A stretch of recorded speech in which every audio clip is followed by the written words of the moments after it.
The following content may contain elements that are not suitable for some audiences. Viewer discretion is advised. Let me tell you about the first time I used drugs intravenously. My name's Madison. I'm 28, and I'm from Sallisaw, Oklahoma. Can you tell us about the first time that you ever did drugs? I started drinking a lot. And I didn't ever feel like I fit in with like any groups of school. So I was drinking all the time. I was pretty much a full-blown alcoholic at 15, and was at a party and they were passing around a pipe, and that was the first time that I tried meth. And you were 15 at that time? Yeah. And how did you feel when you hit the meth for the first time? I felt ashamed. I remember feeling ashamed because I always said that I wouldn't do that like my parents did. So you knew when you were trying it that you shouldn't be doing it, and that brought on a feeling of shame to you? Yeah. How did it progress from that first time being at a party and a pipe's being passed around? What happened after that? From what I can remember, like I was just like dabbling in it. I still kept a job. I like went to school, high school. I had an after school job that I kept. Um, I don't think that I was pretty much not a full blown everyday user until about 20 years old. So from 15 till about 20, you were recreationally using meth. Yeah. What changed when you were 20? The relationship with my oldest daughter's dad. He was like really abusive mentally and physically. And I just, when I left him, I had to get out of the situation, but I didn't really know how, and I didn't want to be on my own. And so I just used that as a crutch. And I was using every day before I knew it. So having this trauma that was going on with the father to your daughter of really made the meth use go in a high gear. Yeah. How old were you when you got pregnant with your daughter? 18. And what was your pregnancy like during that drug usage at that time? I quit using everything. I quit smoking cigarettes. And our relationship it was still like in the honeymoon phase. I got pregnant not long after we got together. So I didn't use. Was completely healthy. And yeah, everything was good during my pregnancy. Okay, so you had a healthy pregnancy, baby came out fine. Yeah. And then at some point, some sort of abuse, mental and physical, starts happening. Tell us what happened. Like he was really babied. His parents paid for everything. I worked. He'd never had a job. He just kind of stayed at home, played video games. And I was just like really over it, but I didn't know how to leave him. And so I think maybe some of his insecurities because he didn't work or contribute to anything, and he knew that that's what I was upset over, started bothering him. And I think that's what triggered him to start being abusive, and so yeah, it just got to the point where I just couldn't stand looking at him. So I took the baby and I moved back in with my grandparents. And then how did the progression from there go? So you started using more. What happened while you were using more? Yeah, I did start using more. About a year into, being single, I met Darren, and that's my son's dad, my second child's dad. And we dated for about a year. We drank a lot. The meth use was kind of moderate, but I was still using, and then I wound up pregnant. Now, did you stop during this pregnancy as well? Yeah, I did stop when I found out I was pregnant, but I don't know if like my pregnancy kind of triggered something, and I really don't know what started the him being so abusive. Like, I know that we drank a lot, and usually it was when he he would drink. I quit drinking. He continued to drink, and he would get abusive and, hit me, just call me mean things. And so I left him, and I was about 6 months pregnant at that point. Moved back in with my grandparents. So now I'm moving back home with my grandparents. I got a 1.5-year-old, and I'm 6 months pregnant. And how old were you at that point? 22. I think I just turned 22. And at what point did you decide to start using any other drugs besides meth? I actually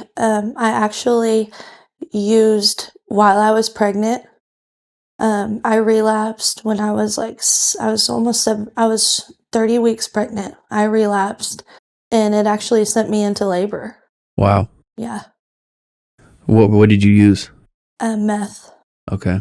Yeah. I had tried to go back with my son's dad, and we got into a fight. So I had my cousin Whitley. She came and picked me up. We went to some friend's house, and they were smoking, passing around the pipe. And so I'm just like trying to tell myself, I'm not going to do it. I'm not going to do it. And I just broke weak. And I would say I probably hit the glass pipe 4 or 5 times. And I was just like started not feeling good. And I was asked her to take me home. So I get back to my grandpa's house, and I started having like labor pains. And I was like freaking out because I was only 30 weeks along, and I was like just trying to tell myself like, you're tripping, you're okay, And I just did that until I couldn't hold off anymore, and I had to call my mom, and she came and picked me up, and we went to the hospital. And I was at the hospital for about an hour, and my son was born.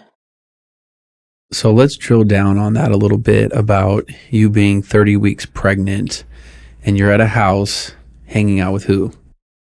My cousin and some of her friends. I didn't really know them. And so they knew you were pregnant, right? Yeah. So what do you think possessed them to say, hey, we know Maddie's pregnant, but we also think it's all right if we're smoking meth around her and offering her the pipe to smoke? Why do you think that happened? Well, I know Whitley, my cousin, she had used drugs in multiple of her pregnancies, so I don't think she even really gave it a second thought.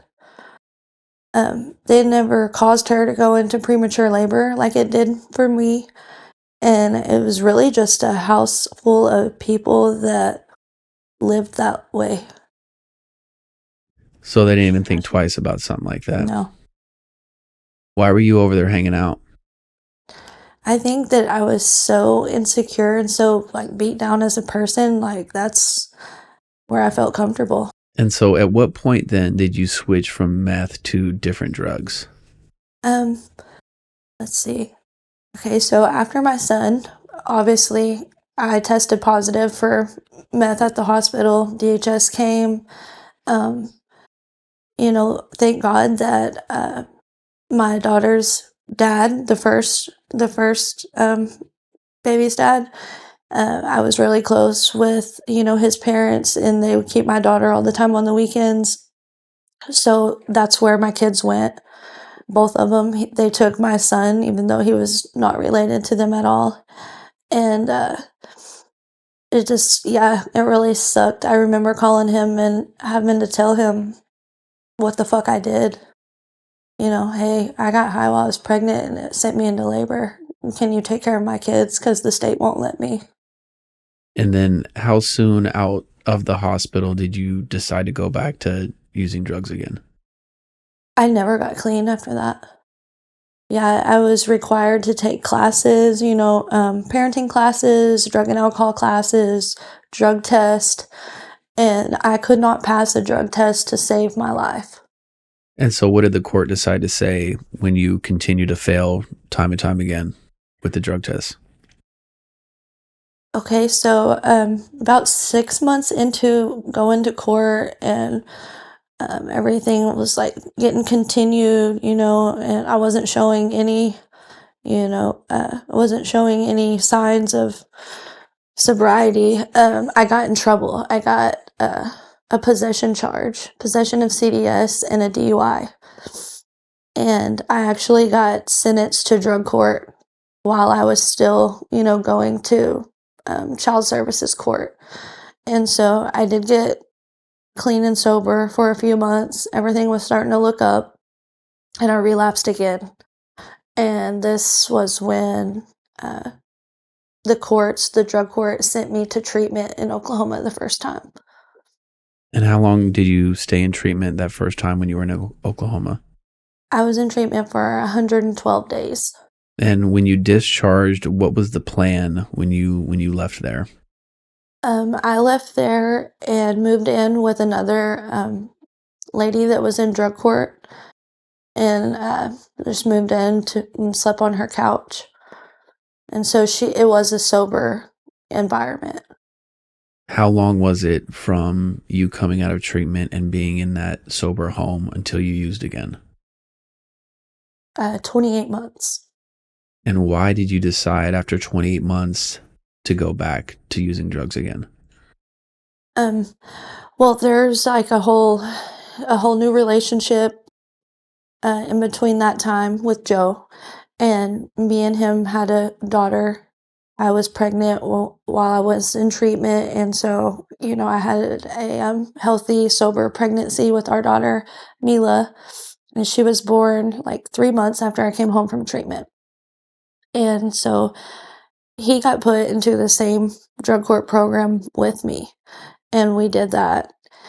I graduated before him because I started like 6 months before him, and he relapsed a few times, and that's when I lost my 28 months and started using heroin for the first time, because I never, was an opiate user, but he always struggled with opiates. So I just kind of wanted to have something in common with him, and I found a lot of myself in him, or, I've always looked for myself in my relationships.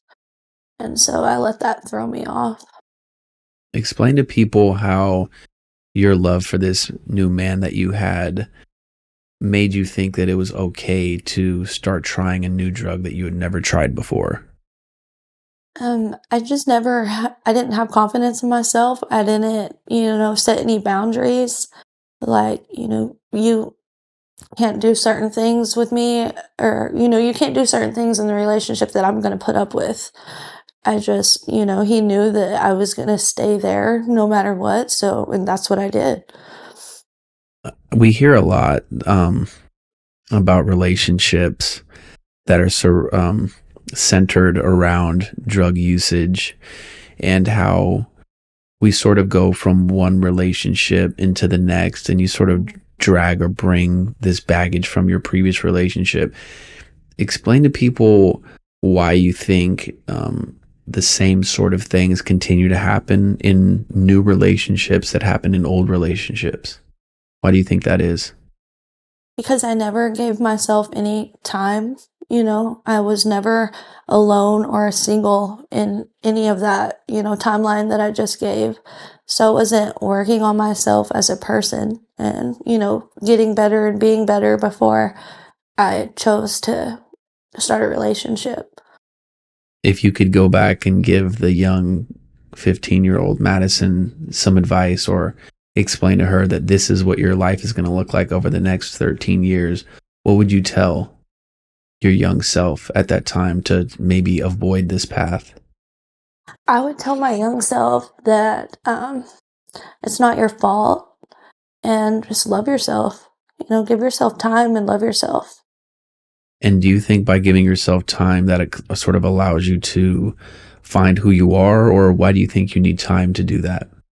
Yeah, to find who I was, and like, what I liked and what I didn't like, and not have to look for those things in someone else to validate myself. What's some of the worst things that you've ever done to get drugs? Um, Probably, I used to like counterfeit money scams, on the handoff. I never like prostitute or sold my body, but I always had like, you know, a guy that, kept a pocket full of drugs. So in the same sense, it wasn't much different.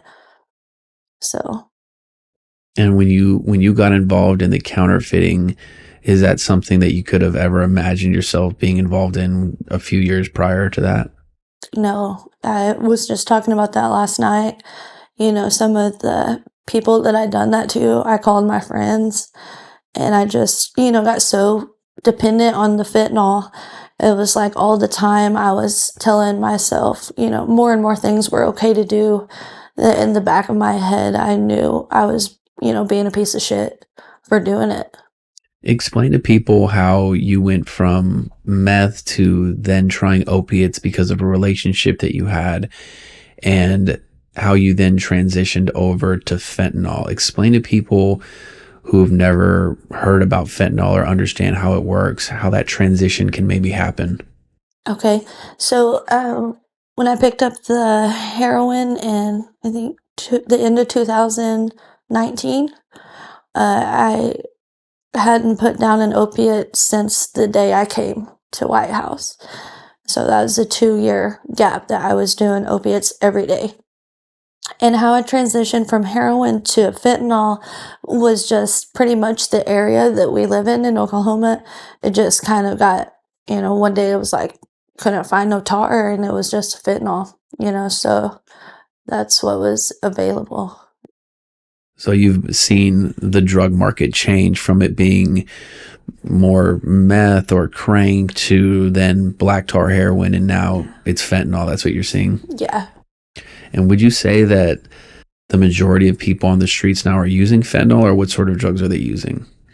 No, I still know a lot of speed addicts that, they don't like the pills, they don't like the opiates. And I guess, it's just gonna take one situation like mine for them, to swap to a different drug of choice, because when I was a meth addict, I was around friends all the time smoking the Roxys, and I never liked them. So I was able to say no, but I had my crutch already. And, until that situation happened where I tried it, and, I just kept trying it to have something in common until, before I knew it, my body was dependent on it. And so I was doing whatever I had to do to make sure I had it. So now it's the end of 2019. You've been taking the opiates. It transitions into the fentanyl. At what point did you start to feel like you had had enough and you were ready for a change? Um, about 6 weeks before I came to White House, I started IV using, so I've used since I was 15 years old, and, something with this fentanyl has got me on the needle. And it was just like, I could tell it was like really affecting my head and the way I was thinking, the way just, I just like, was like, I'm done. I'm done. Would you call that the lowest point you've ever been? Absolutely. And so you wake up one day about 6 weeks ago and you decide, I've had enough. I'm sick and tired of being sick and tired. I want to make a change. What sort of things did you do to figure out how you were going to get some help? Well, I had some friends that had, been watching me and Joe fall off the wagon for a while. That was like, yo, y'all need to go to rehab. Y'all need some help. And I was the type that was like, no, I can figure out how to do it here at home. I can go, get some outpatient treatment and handle it. And that's when I started on the needle. I knew that I couldn't do it myself. And so what was your experience like this time being in rehab versus the time that you were in Oklahoma? What sort of experience have you had this time versus last time? Um, this has been a way better experience because, like, here, people want to be here. Where I was at before was like a state funded facility. A lot of people are court ordered, so they don't really care to be there. They're just trying not to go to jail. And so, I don't know, it's just different out here. It's a good group that I'm at the house with. What would you tell people who are maybe thinking about coming into rehab thinking about changing their lives, people that are sick and tired of being sick and tired, that want to overcome addiction, what sort of words of encouragement or advice would you give to them while they're thinking about making that change? What else do you have to lose?